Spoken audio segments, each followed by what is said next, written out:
Welcome to episode 95 of the G2 on 5G. It's the latest inside scoop on everything 5G. We cover 6 topics in about 20 minutes, and it's brought to you by More Insights and Strategy. I'm Will Townsend, and joining me again this week is fellow analyst Anshel Sag. Let's get started with my first topic. In this week, news broke that Verizon, their investment arm, which is Verizon Ventures, has taken a 9.9% stake in Casa Systems. If you're not familiar with Casa Systems, they supply 5G core network function systems, and they're going to be an integral part of Verizon's mobile edge compute mix service. And so on the surface, this feels a lot like Rakuten's playbook with respect to how they developed Symphony, and now they're developing capabilities to support other operators. This is certainly for Verizon only. But it's no secret that Verizon's been investing heavily in mobile edge compute. They've been partnered with AWS for the most part. And so this doesn't come as a surprise to me, and possibly Verizon Ventures is betting on their long-term viability. I did a little bit of research into Casa before the podcast. They've traditionally been in the cable business, but obviously with cord cutting and that sort of thing, they've been shifting their focus into mobility. They still state that cable will be strategic long-term, but that part of their market is shrinking. So wise on Casa's part, and certainly wise on Verizon's part. But do you have any thoughts? Yeah, I was going to say that it's interesting because 10% is a pretty considerable stake. Right. That also values Casa Systems at almost $500 million. Mm-hmm. And I have a feeling that if Verizon continues to grow their share of Casa Systems, they could actually become very close to a majority shareholder very quickly if they see Casa Systems as an integral part of their edge strategy, and they don't want any of their competitors to have access to that. So it'll be interesting to see how this relationship works out long term, and how much they leverage Casa Systems technologies to scale. And I did discover some additional information as well, that Casa has not registered a major win with a mobile network operator. So it's interesting, but certainly now they can say that they've got one with Verizon, and the domino effect may occur after. But with that, let's move to your first topic this week, and you want to talk about T-Mobile. Yeah, so this is a kind of an update on what's going on with network speeds in the US among mobile operators. And this was a Speedtest intelligence report, which kind of goes in and takes a lot of points of data and analyzes all 3 carriers in terms of speeds, performance and coverage and those kinds of things. And the thing that was really interesting is, one, that when you look at median download speeds, T-Mobile is getting 117 megabits per second, while Verizon is getting 62 and AT&T is getting 56. So they're almost double the next carrier, which is astonishing, considering that Verizon is supposedly catching up to them with their mid-band network, which I don't think they are. I think they're narrowing the gap, but I think it's a long road for them. And then if you just look at 5G performance, T-Mobile is pulling down almost 200 megabits median download in Q1, while Verizon's doing 107 and AT&T is getting 68. That said, I think we're very much at the beginning of Verizon and AT&T's mid-band deployments, and I do expect that these numbers will considerably improve for both AT&T and Verizon over the course of the next year, even in the next 6 months. But I do believe that they're going to struggle to keep up with T-Mobile, because what eventually is going to happen is T-Mobile is going to have nearly 300 million pops. And once they have that kind of coverage with their mid-band, it's going to be very difficult to compete with that, because everywhere they go, they're going to be serving 300 to 400 megabits at the minimum.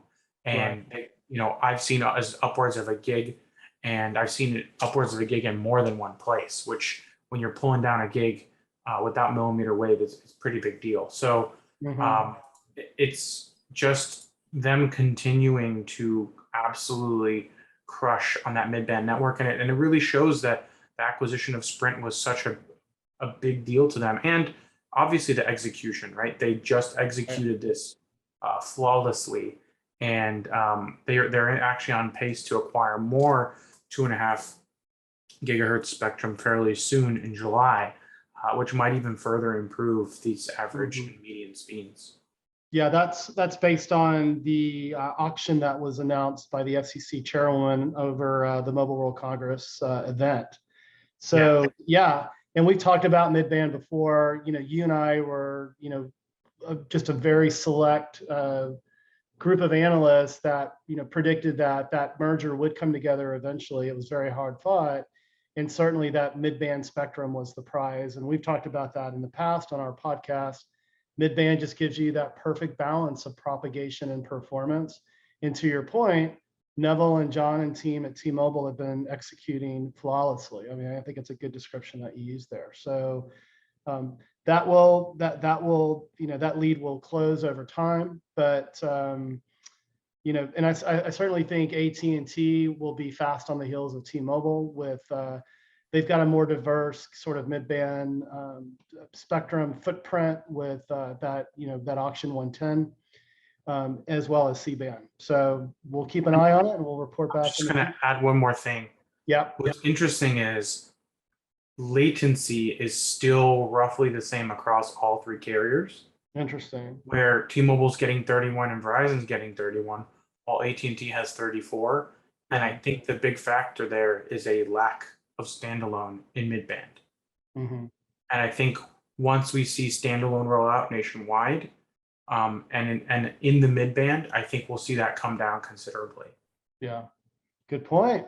Well, let's move to my second topic this week, and I want to talk about General Motors, and they are partnering with Cisco to leverage Cisco's wireless backhaul for vehicle testing. And this is pretty interesting. I dug into it, and it's actually Cisco brands their ultra reliable wireless backhaul. And what GM plans to do as they are developing vehicles and they're testing them on tracks is that they're going to leverage Cisco's wireless backhaul to, in real time, capture data from vehicle sensors. And they believe this is going to help shorten test cycles and ultimately improve time to market with respect to bringing new cars into the markets. And so, and this is pretty compelling from my perspective because fiber isn't everywhere. Although it is, when you look at what AT&T is doing, it is proliferating pretty quickly, but there are going to be areas where fiber just isn't there. Microwave is not going to, cut the mustard in a lot of these applications. So I just think this is a fantastic sort of highlight. It really demonstrates Cisco's capabilities within their mass scale infrastructure group. And what I also read in the news was this is part of an acquisition that Cisco made in fluid mesh networks.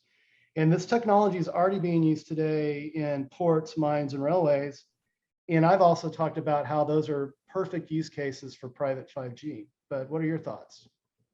I think it's a very interesting technology. I think having wireless backhaul for vehicle to, in this case, trackside connectivity will, I think, hopefully have the automotive manufacturers think more about how they operate with infrastructure in place and how they can design a vehicle to have the kind of communications that might be necessary both in testing and in use to make a vehicle more prepared for a more V2X like environment in the world. One of my favorite things is this is called CURWB, which almost sounds like a 3-year-old trying to pronounce the word curb, which I think is kind of funny. Yeah. But other than that, I do think it's a very compelling technology, and I'm glad to see that there's enough wireless technologies out there to help accelerate the development cycles of automotive vehicles, as well as in general, potentially create opportunities in the infrastructure side. It's compelling to see these well-established automobile manufacturers embracing technology. We've talked about Ford in the past and their plans to deploy 5G to do a lot of automation and that sort of thing. And Here's GM leveraging, a very capable backhaul solution to try to shorten development time. So it's sometimes these automobile manufacturers in Detroit are sort of old school and they don't embrace technology quickly, but certainly GM and Ford are demonstrating otherwise. But let's move to your second topic this week, and you want to talk about OpenRF and some expected plans for devices. Yeah, so this comes from a report in light reading from a friend of ours, Mike Kano. Yep. And this was a report around OpenRF Association, which was established a couple years ago. And they're saying that there are going to be devices that run on OpenRF standard by the end of this year. And what's interesting is the executive who's quoted is actually a Qorvo executive. And when I saw the OpenRF organization created, my gut reaction was that this is a joint effort to create some way to deploy millimeter wave in a way that can share the resources across different organizations, so that millimeter wave can be deployed cost effectively outside of the Qualcomm infrastructure. Because ultimately right now, if you're building millimeter wave, unless you're Apple or Qualcomm, you're going to need some kind of module for millimeter wave. And if you look at pretty much every millimeter wave deployment to this day, other than Google and Apple, Qualcomm pretty much owns the majority of the millimeter wave market. And I have a feeling that this is going to be how other parties deploy millimeter wave. Because if you look at like what's going on in the market today, a lot of these companies already have 5G solutions, be they Qorvo or Skyworks. And the reality is, if you look at the OpenRF organization, it's Broadcom, Intel, MediaTek, Murata, Qorvo, and Samsung.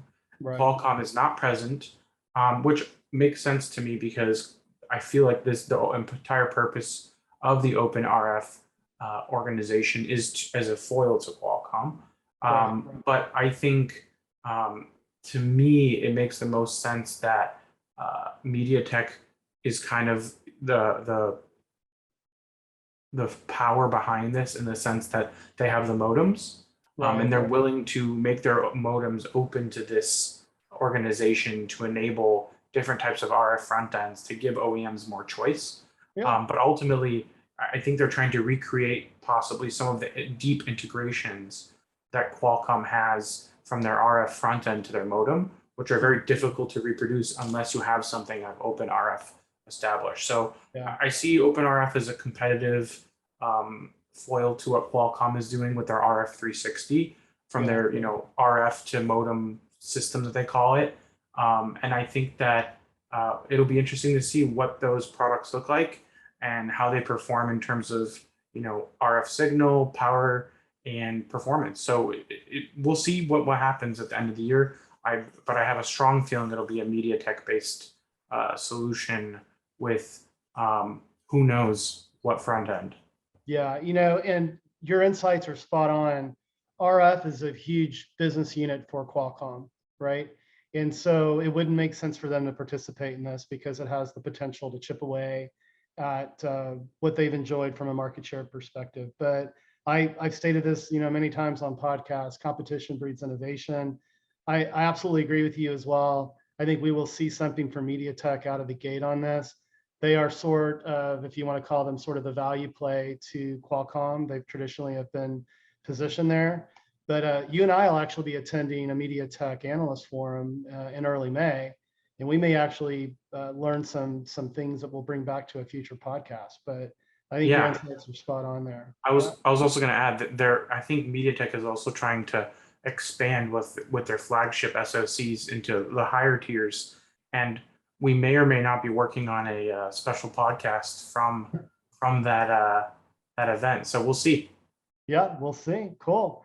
Well, let's hit my third and final topic this week. And in the news, Huawei apparently is winning 5G and cloud deals in the UAE and Middle East markets. And so the question I have is, where are these deployments? And so I sort of dug into it.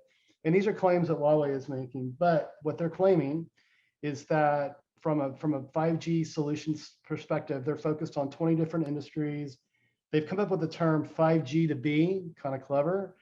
And as I kind of read through this, what I found were a lot of smart city deployments, utilities. They have a design on wanting to digitize the ability for their technology to be integrated into like the power business and grid management, that sort of thing. They're calling it Huawei Digital Power. They're talking about the green aspects of their designs and that sort of thing from an energy efficiency perspective and carbon neutrality. And I just find it interesting that that they're winning deals when in the rest of the world they're getting shut out of deals over security concerns and that sort of thing. So, and then what's also interesting too, they're reporting that their enterprise cloud business is growing. They're saying that they now offer over 220 services, 19 data centers, and over 200 local partners, and have over 80 marketplace offerings. And I'm not sure if that was a statement as I read into the article, if that's the Middle East or if that's in general. It's probably a broader statement. But does this surprise you that Huawei is reporting that they're having success in the Middle East? I actually think the Middle East is a very strong market for them. Yeah. I think when you look at where Huawei has been successful in the past, I think they've been very successful in the Middle East. Yeah. And I think that when you look at some of the requirements that some of these governments will put on network infrastructure, I think Huawei might be a good fit for those companies. Mm-hmm. And I think that a lot of these countries like the UAE and other Middle Eastern countries, I don't think they care as much about whether or not they're being spied on by, the Chinese government, or using that as an excuse, I think. Right. So I think they're just more comfortable with using Huawei, and they still think Huawei has good products that fit what they need. And obviously, Huawei isn't as capable today as they were a few years ago in terms of delivering some solutions. So they might not be, top to bottom Huawei anymore, but they're going to use Huawei where they can and where they think it makes sense. Yeah. Yeah, there's no doubt Huawei has invested just a tremendous percentage of its overall revenue back in R&D. At one point, it was 20 to 25%. That certainly they've had to probably adjust that, just given the current economic situation, their loss of business in Europe, and certainly the rip and replace that's going on in the U.S. But it's interesting, and we'll continue to monitor it. My thought was that as they moved out of service provider, that they would double down on an enterprise business that was quite a bit smaller relative to the other business units in their smartphone device business and in their cellular infrastructure business. But time will tell. But we'll keep our eyes open and our ears open there. But let's move to your third and final topic this week, and you want to talk about Samsung and Apple and some speed test results. Yeah. So I was looking at a story from Sasha Sagan over at PC Mag, and he reported that using some of Ookla's speed test results, which are similar to the results that we saw from T-Mobile, also an Ookla report, they found that the Galaxy S22 Ultra is by far and away the fastest smartphone on all cellular networks. And it kind of corroborates what I've seen on my devices as well as what he's seen on his. Mm-hmm. The interesting thing is that this S22 Ultra is using a Qualcomm X65 modem, which is inside of the Snapdragon 8 Gen 1, while the iPhone 13 still uses an X60 modem, which is what the iPhone 13 has.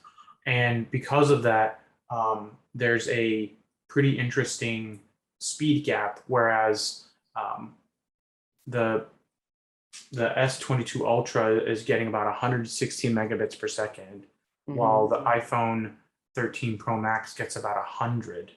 And the interesting part is the iPhone 13 Pro Max gets about the same speed as Samsung's Galaxy Z Fold 3, which has the exact same modem from last year. So clearly the Qualcomm modems are the leaders in this space, and the latest modems do perform considerably well compared to last year's modems. But Samsung kind of rules the roost on the device side because they are using the fastest possible chipsets from Qualcomm. And it'll be interesting to see if we can get that data with some Exynos chips with their modems as well. But unfortunately, I don't think that data is available because the Exynos isn't available in the North American market as far as I know. So, we'll have to look at that data maybe potentially globally and see how the S22 Ultra performs in countries where they do have mid-band and they do use Exynos chipsets. But overall, Samsung continues to keep its leadership.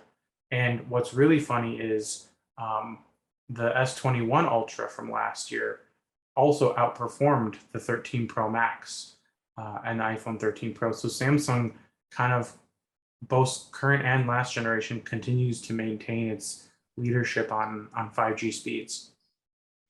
They're doing beautiful devices. I have a couple demos that I'm playing with right now that have been given to me by a couple of different operators, and they're, the fit and finish is beautiful. The performance is, it's amazing, and they continue to make just a really solid product. So I'm not surprised to hear what you had to say there on your third topic. But hey, buddy, it's been another great podcast this week. Why don't you take us home? Absolutely. We hope our viewers and listeners found this week's topics interesting. If anyone out there would like to provide insight on a specific 5G topic for a future podcast, please reach out to us on social media. Will is at Willtown Tech, and I'm at Anshel Saad. We hope you have a great weekend, and please tune again next week.